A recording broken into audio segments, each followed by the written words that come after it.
Okay, we're going to get started in a second. I see that we have David Rudin on the line. So we've got Fukuchi-san from Sony, Endo-san from Toyota, Imada-san from Hitachi, Mark Giese from Wind River, and David Rudin from Microsoft. Welcome all.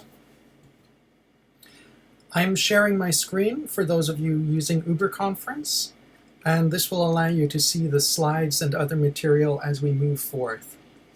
In this meeting, we'll mostly be talking about what happened in the steering committee and what that means for us moving forward. So sharing my first slides, these are the steering committee and outreach committee meeting slides. For reference, the first steering committee meeting was held on the 13th of September. This meeting took place immediately after a board meeting. It was the first formal steering committee meeting of the OpenChain project. Voting attendees were representatives from the governing board, the head of each work team, and an elected community representative. The meeting was also open to any and all observers. We had some observers in the room, such as David Rudin, and some observers on the telephone. To recap very briefly, the purpose of this steering committee is to give a formal avenue to assess outcomes of the work teams. So the work teams create material, and then the steering committee reviews it. The steering committee helps set our direction. The committee votes to provide a final recommendation to the governing board about adoption of new material or adjustments to existing material. This can cover the specification, the conformance process, or other areas of the project. The idea here is to have a formal yay or nay, go or no-go, on concepts provided through the work teams. The steering committee consists of voting representatives from the governing board, work team chairs, and one community representative. The outreach committee has voting representatives from the governing board. The agenda of our first meeting consisted of 3 items. 1, to discuss the OpenChain training requirement. 2, to discuss the OpenChain organization definition. 3, to discuss the use of the term open source in the project. The first 2 items are items that we have discussed many times in the work teams, and we had split opinions. So it was important for the steering committee to hold a formal vote to see which opinions represented the majority of the opinions in our project. The final term was more of a housekeeping item. We wanted to make sure that we were consistent in our use of the term open source, free and open source software, or FOSS. The proposal was that we just adopt the term open source throughout the project. Okay, I'm going to move on to the first item, the training requirement, and while I'm very happy to provide the summary, Mark, I just wanted to see if you had anything you wanted to say about this. No. Okay. No. So Mark has led discussions for many months around the training requirement of the OpenChain spec. Since we've gone to market with our larger releases of the spec, our mass market adoption releases, we've had feedback that the training requirement we currently use is difficult for organizations to meet.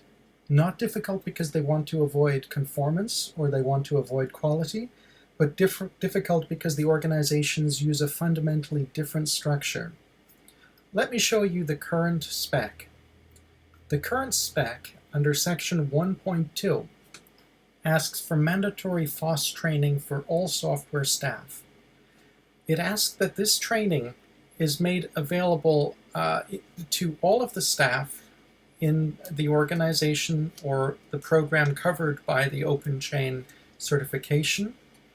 And one of the verification material items, 1.2.3, requires that at least 85% of the staff are currently trained in open source governance and compliance.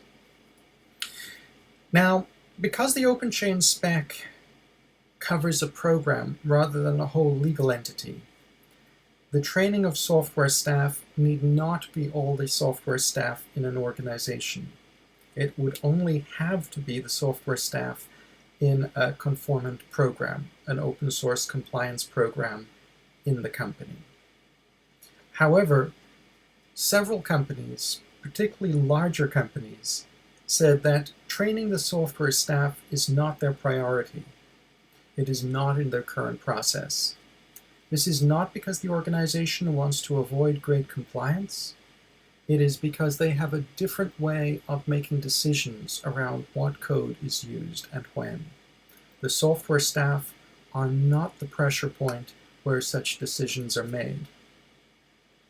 To address this, Mark Giese looked to the standardization organizations and checked out, instead of specifying explicitly software staff, is there a way for us to specify that training is required for the staff responsible for open source compliance? To do this, he borrowed from ISO and created two things: competence and awareness. And his idea was to ensure that we have the correct people getting the correct training to make the correct decisions, but to allow the choice of who those people are to be in the hands of each organization. This would reflect the feedback we're getting from the actual market, that different organizations use different ways and different people to control their compliance program.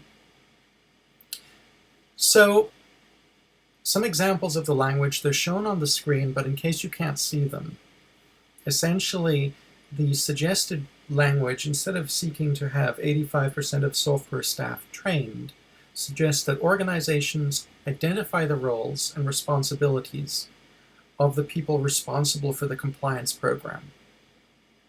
Then the organization makes sure these people are competent with appropriate education, training, or experience, and that the organization has documented evidence to show that this competence is existing.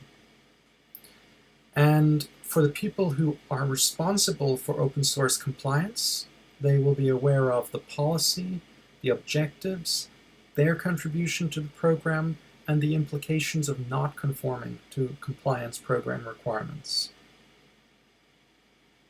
So in summary, what Mark has done is, taking inspiration from ISO, suggested that we will drop the training of software staff requirement and replace it with a training of the appropriate people requirement.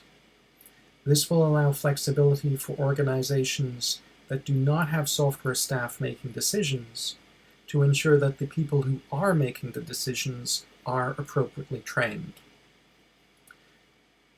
Now, this call is primarily designed to make sure our Asian stakeholders can get up to speed and provide questions. I wanted to check if you have any questions at this point about the suggested change to the training requirement.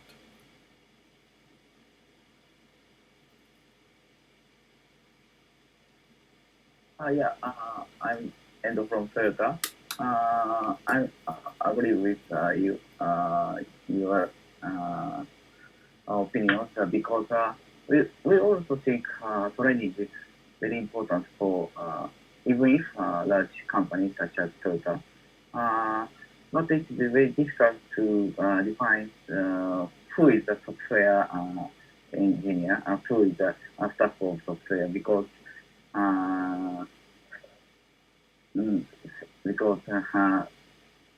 almost all Toyota staff is only to plan the function, and almost all software will be licensed by the tier 1 or tier 2 companies. I think it is very important to understand the open source compliance for all staff of the such people. But it is very difficult who is the people to define the who is software staff and so on. So I think new approach is very reasonable for us also.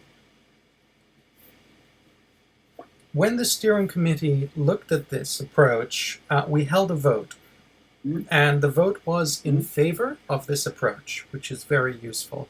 We had all in favor except for 3 people. Sammy, our voting representative from ARM, Miriam, the head of the conformance work team, and Indira, the community representative. I've asked Sammy and Miriam and Indira for 1-paragraph formal statements of why they voted no. Basically, my understanding is that Sammy and Miriam, as long expressed in their calls on the work team, believe that training software staff is important. And Indira had a concern with the more vague term about organizations identifying roles. Her concern was that we might need to provide examples before we could use this language. In other words, provide case studies or journey to conformance examples. The votes against by Sammy, Miriam, and Indira were a minority. So the new training requirement approach has passed by majority, and this is what we will be examining moving forward. We will not forget Sammy and Miriam and Indira's concern. They will provide us with problem statements, and we will work to discuss their problem statements. But the new training requirement passed by majority at the steering committee and represents our new direction for Spec 2.0. Just to confirm, Mark Giese, I understand that you will be proceeding with drafting this language into the spec in the coming months. Is that correct? Yes, hopefully by the next meeting. Oh, fantastic. And I wanted to double check with people who are experienced in standardization if this approach, this language, looks like it will be a comfortable fit for organizations across a multitude of different approaches to compliance. So are there any comments about whether this is suitable for ISO, or whether we might need to go further in another direction?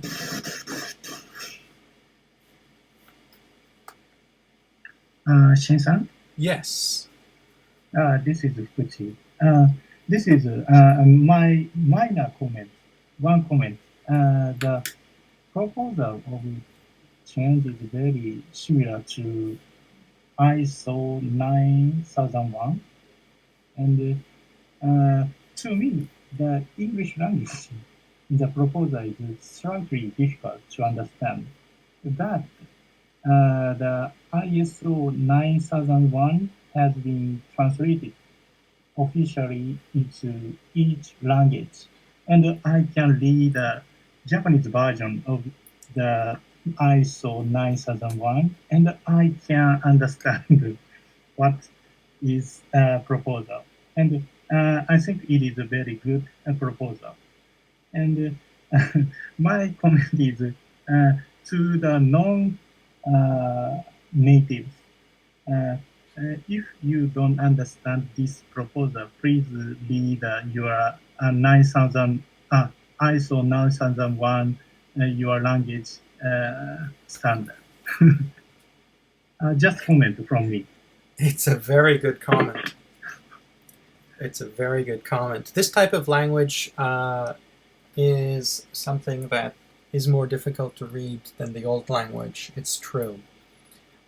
We can have our translations made available soon, but it's a very good point that people can read ISO 9001 to get the basic idea, because we base this on ISO 9000 family.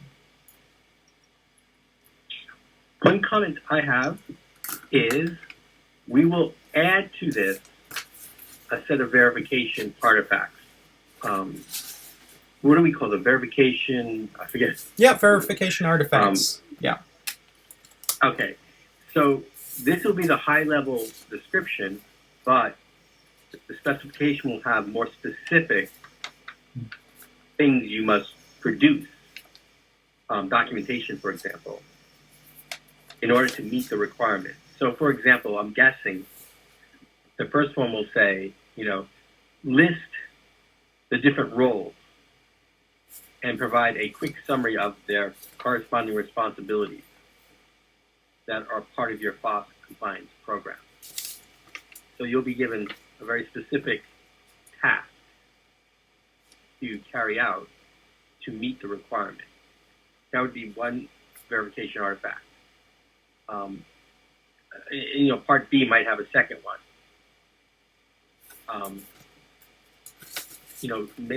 Make sure you have a method for measuring the competence of each person.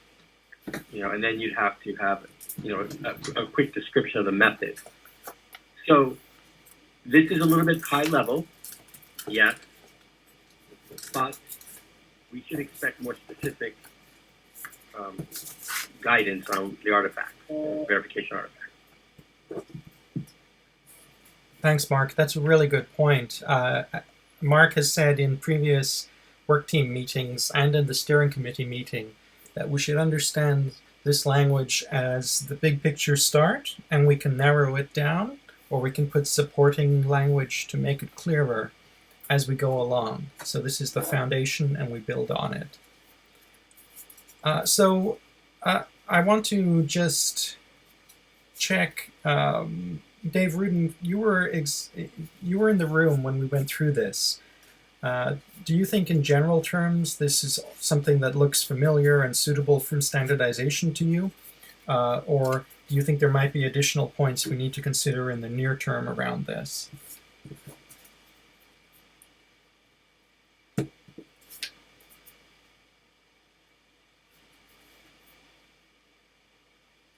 I just want to check David is still on the call. Oh, David might have dropped off the call. Oh, I see we have someone new in. Well, we've got two new people. One is Dan. I'm guessing this might be Dan Gartner from Cisco. Is that correct?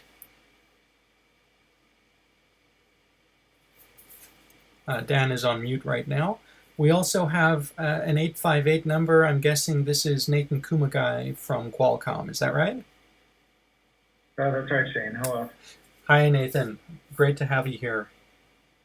Okay. Yeah, thank you. Because we don't have any further material to cover on the training requirement, I just want to put it open again for any further questions or comments. Okay, no further questions or comments on the training material as of now. That's fine. If you have one later, you are very welcome to step forward with it. But this is where we're working from as of today and moving on. Next, organization scope. So Mark, just to kind of clarify this, can you let me know what section of the spec exactly we talk about organization scope in already? We don't. Okay. So this would be new.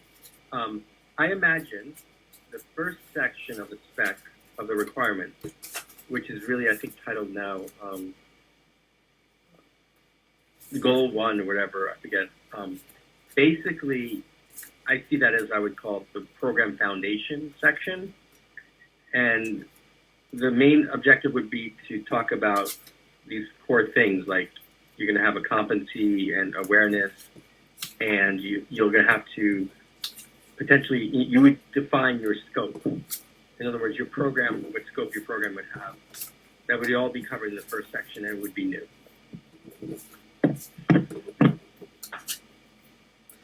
And that coverage, forgive me if I'm paraphrasing too much, but that coverage would be a response to the need for clarity that people have raised, and removing any assumption, moving directly into a clear definition of organization.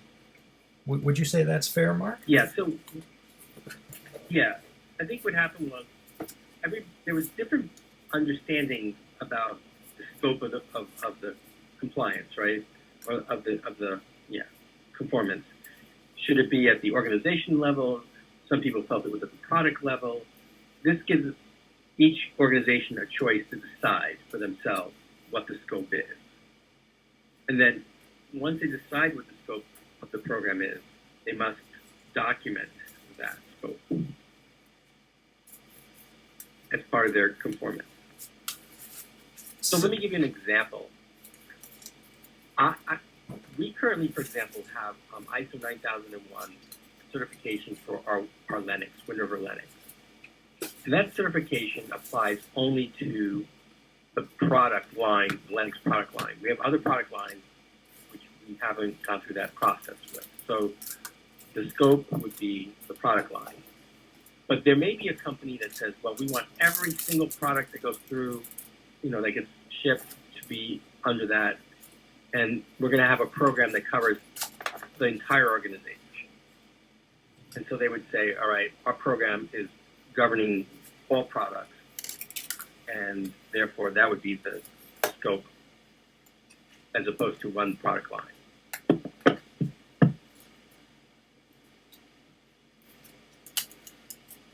And I guess what's quite important here is that we're actually not looking at changing any of the implicit or explicit material that refers to organization. So if you can see the slide, Mark put up ISO 9001 as an example. And first point about org in ISO 9001 is that it ensures high-quality product deliverables. And the first implied point in OpenChain is that we ensure high-quality compliance artifacts for deliverables. Second point in ISO, it certifies a product quality management system. Second point in OpenChain, certifies an open source compliance program. And that's really where OpenChain ends, but ISO continues with two more points. One, it does not prescribe the scope of the quality management system. The organization decides that. And two, an organization is required to define the document scope. So really what we're looking at doing is adopting those 2 points, that we don't prescribe the scope of the open source compliance program, but the organization is required to define the scope. So this is perfectly compatible with what we've done before. We're just tightening up a little bit and matching exactly what ISO 9001 does in this case. Does anyone have any questions?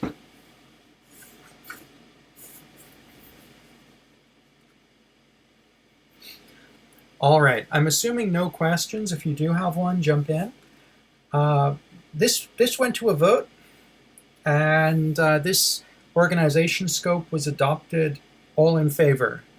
No one against, no abstains. So the steering committee strongly suggested this, unanimously suggested this as the way forward for organization scope. Finally, the use of the term open source. This was the smallest discussion. Basically, we use the term open source and FOSS in various different places. And to make things simpler, we propose just to use the term open source throughout the spec and other OpenChain material. This was put to a vote in the steering committee, and it passed all in favor, none against, no abstains. Does anyone have a comment or a question about the use of the term open source only in the project? Okay, I'm hearing no comments yet, but again, if you do have one, jump in now, or you can raise it any time on the list. So let me recap what we did in the steering committee. First, we talked about the training requirement. We had a lot of feedback that the training requirement of 85% of software staff in the OpenChain conformant program was not suitable for many organizations, particularly large organizations, where decisions around the use of open source and activities around the compliance of open source are not handled by software staff. Not handled by software staff in a compliant OpenChain program or elsewhere in the organization. One example is that a large multinational has its conformance program controlled by a lot of automation, checklists for engineers, and a specialist team. The appropriate training point for them is the specialist team, not the software staff using checklists. Another organization makes the decisions in an open source program office. This open source program office then provides the yay or nay, the yes or no, to the software staff. The software staff does not make independent decisions. The important point for this company is that the people in the program office are trained, not specific amounts of software staff, either inside the open source program or outside. Long story short, asking for 85% of software staff to be trained is not a great fit for several organizations. To respond to this, we decided to suggest language for training to be based on the people who are fulfilling FOSS compliance roles. This looser language, more general language, is used by ISO standards. As Fukuchi-san said, you can see a great example in languages like Japanese in ISO 9001. The proposed new language was passed by steering committee vote with 3 people not in favor.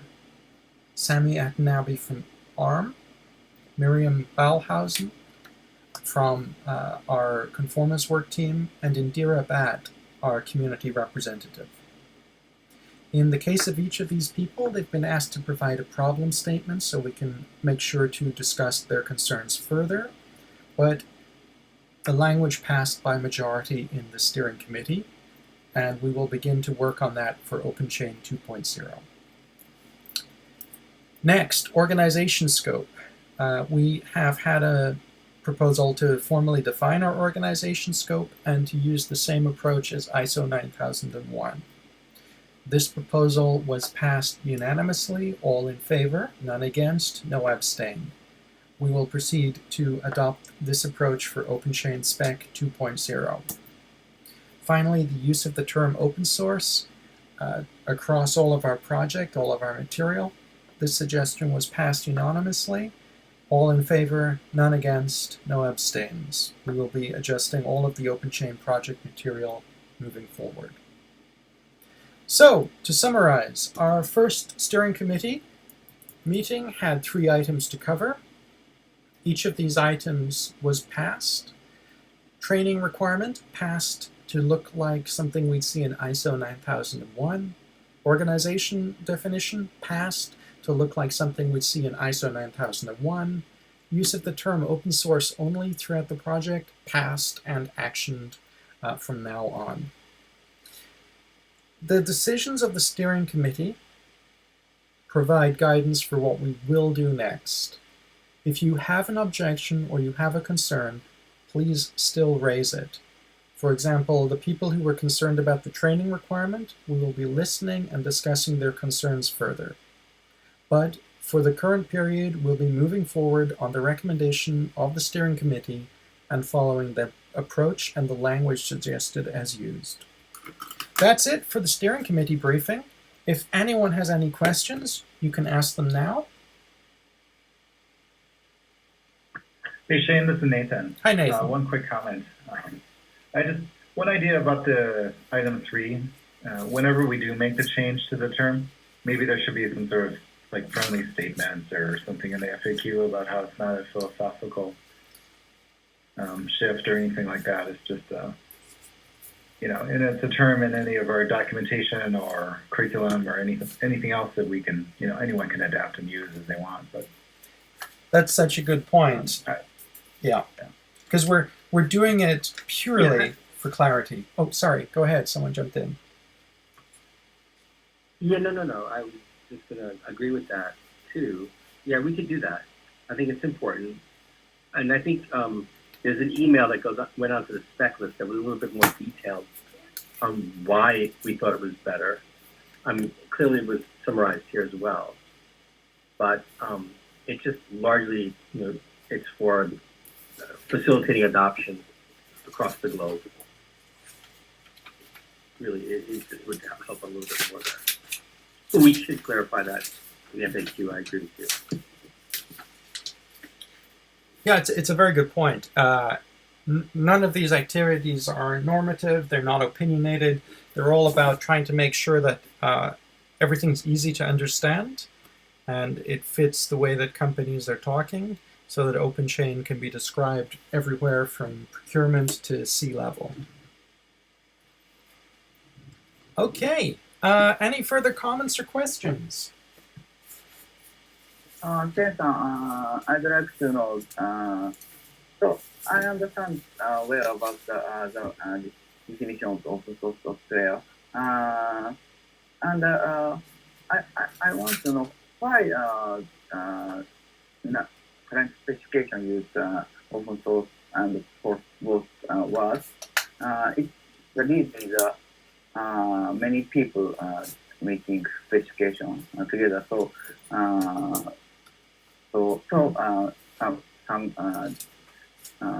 open source and force exist, or some intention to differentiation of the open source or force as a path, but the purpose is changed. So we at the in this period we changed to open source. I don't know the background, the discussion from now. So please let me know. It's a very good point. And Mark, jump in if I get it wrong, but here's my understanding. In the beginning, we were not too concerned about, let's say, the clarity of having one term. We were essentially trying to make language as inclusive as possible. And because some people say free software and some people say open source, in the early stage, we were using a combined term, free and open source software, FOSS. Now, in practice, OpenChain is used by businesses. And I'm just going to, someone's got a lot of noise in their line. Oh, it's Fukuchi. I've just muted the line. Fukuchi-san, I just muted you because there was background noise. You can unmute yourself at any time. Okay, so in the beginning, we were using the broadest possible term because there were all types of stakeholders across open source. But of course, OpenChain is focused on inter-organization communication, inter-organization trust in the commercial sphere. And in practice, basically all of the commercial entities are using the term open source. So the use of the term FOSS is actually slightly confusing for them. Mark, do you think that's a fair assessment? Yes. So to add to that, FOSS is really the free software movement is a subset of open source, right? Many people who are new to open source are confused when they read the specs and they see the word FOSS. That's one piece of feedback we got. Many, if you look at the majority of the foundation, like the Apache Foundation, the Eclipse Foundation, the OSI, Linux Foundation, OpenStack, Cloud Foundry, they all use the term open source. Not just companies, right? But all these foundations, when I read their websites, they talk about open source. So then you have companies. Most companies, when I look on their websites, all talk about, they use the word open source. Even the main program we typically target is called the Open Source Program Office, right? That's a very typical name. So it's very consistent with that. Even when they use the word FOSS, some people get confused with, sometimes they call it F/L FOSS, right? And then they get confused when they have the word freedom and free and so forth. So we wanted to remove that as well. And we thought just doing a translation, it would be simpler in all languages to translate open source to open source, right? It's the term that I think is universal. And so it's for these reasons, it would actually create more challenge for adoption if we had two terms that were used, right? So we want to go down to one term, which includes, I think, everything. Any other comments about that or questions? Thanks so much. I understand well. And thank you, Mark, for that great summary. Again, we're back to the idea of whether we're normative or we're simply just being practical. So for the non-native speakers, by normative, I mean having an opinion that we try to put forward. We're not really interested in having any opinion or any political perspective. We just want to make this easy to use. So the fact is that basically everyone uses the term open source. We don't really see the term FOSS used in business, so we're going to use the term open source so it's easy to communicate. So it's really that simple. But a really good question, Endo-san. As we change things, let's always ask these questions to make sure we're doing it for the right reasons. All right. Any further questions or comments? Shen-san? Hi. Hi, this is Fukuchi. So I have just a simple question. What is outreach committee?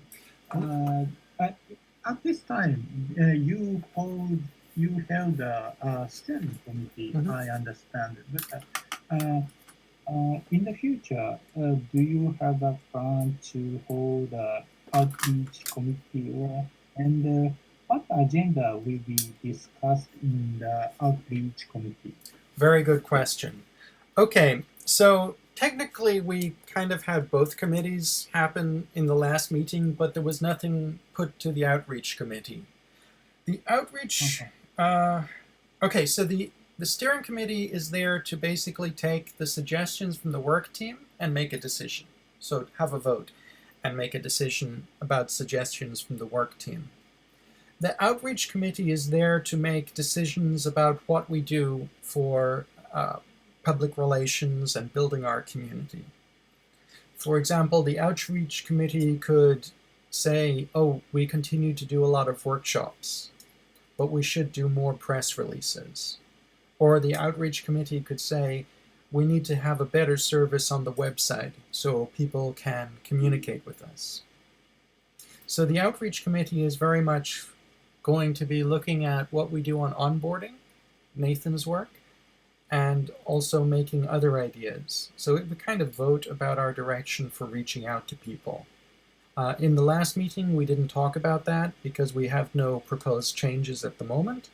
But in Q4, the outreach committee will probably take some votes on what we do for outreach in early 2019. Does that make sense, Fukuchi-san? Thank you very much. It is very clear for me. Yeah, Okay. Thank you very much. Wonderful. So the real purpose of steering and outreach committee is basically to have a very formal and clear vote to decide directions. This is a way to have good governance so that we exactly know how and why a decision was made. This means that the work teams will not make ad hoc decisions, they will make proposals, and the steering and outreach committee will vote. So this gives us a kind of the structure and the tracking that will be necessary to become an ISO standard in the future. Thank you very much for the great question, Fukuchi-san. Okay, any further questions? No further questions? Unless there's something else you'd like to cover, Mark, I believe we're done for today. I'll just make one comment. I think you did a great job in presenting all that. I don't have anything to add to those 3 items. Nathan did bring up in the past the need to also describe some roles that we think you should have. So right now, we have this notion that you get to define a set of roles according to your program, but in the next section of the spec, we talk about an external liaison, right? Someone who interacts outside the company to respond to open source requests. We have an internal liaison. We'll probably define those a little bit, maybe even introduce a role that we think everybody should have, maybe not. I'm not clear yet. But what I want to let people know what's next is to work on section 2, where we start to specify any roles that we think might be a required role that you should have in place. For example, we probably will assume you have some kind of legal advisor, somebody who serves a legal advisor role for licensing. That's probably going to be a role that we'll expect you to have. But again, it should allow you to have additional roles that are based on how you have designed your program. So I just leave people with that thought, unless you have some immediate comments about that, particularly Nathan, because I know you were concerned about that. Unfortunately, Nathan dropped off a minute or two ago. He had a conflicting meeting. Okay. Well, we'll definitely hear from Nathan, right, for sure, Right. on this front and other meetings. Okay. Thank you for that clarification, Mark. I think that's an important point. So for people who are on the screen share, I brought up the external and internal FOSS liaison and team member roles. That's section 2.1 and 2.2.